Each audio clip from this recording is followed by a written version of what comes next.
Hello all. It is truly an honor to accept the Raymond M. Alf Award for Excellence in Paleontological Research and Education.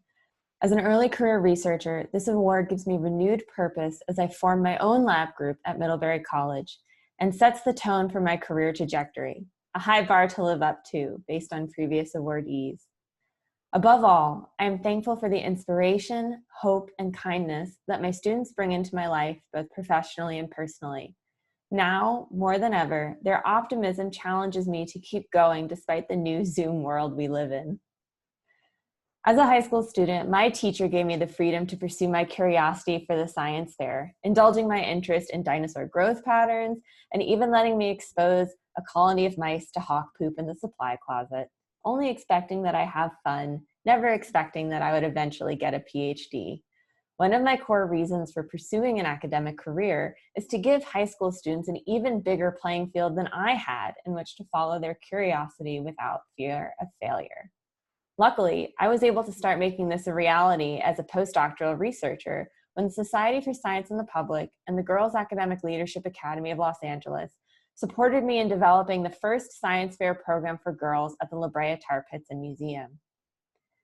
I have been fortunate to publish in high-impact journals, but seeing a poster board with fake plants at the LA County Science Fair was honestly just as good, if not better, than seeing the actual research paper about the real plants published in scientific reports. This experience, seeing my students discover the questions that most interested them and watching them apply to college, has fundamentally shaped how I see my own academic career unfolding. A lot of people are talking about diversity, equity, and inclusion in selecting students for research experiences at the college level. But what I've come to appreciate is that when you're recruiting college students, you're already working with a winnowed pool. My goal is to address the leaky science pipeline between high school and college, which I will do as I start my own lab next year. I also want to thank the California Science Center for sponsoring me as a chaperone and judge for the 2019 International Science and Engineering Fair. This experience made it clear just how underrepresented paleontology, ecology, and evolution are in high school science programs, which may discourage students from realizing their true passion is science if it's not molecular biology or medicine. I think museums have a real underappreciated opportunity here. Not only can museums provide physical spaces for research, as the Tar Pits did, but through digitization programs, museum collections can be accessible to the high school students anywhere in the country. I strongly encourage all paleontologists to volunteer at their local science fair and continue building these bridges. In all honesty, I wish this award didn't have to exist. I wish that the majority of our institutions and colleagues assumed that outreach and education were part of a scientist's core responsibilities. Society invests heavily in us as scientists, in our lifelong careers and grants and networks. How do we repay them if not through engagement? Yet institutions generally do not reward faculty, let alone students, for this type of work. And these service expectations more often than not fall onto women and BIPOC students.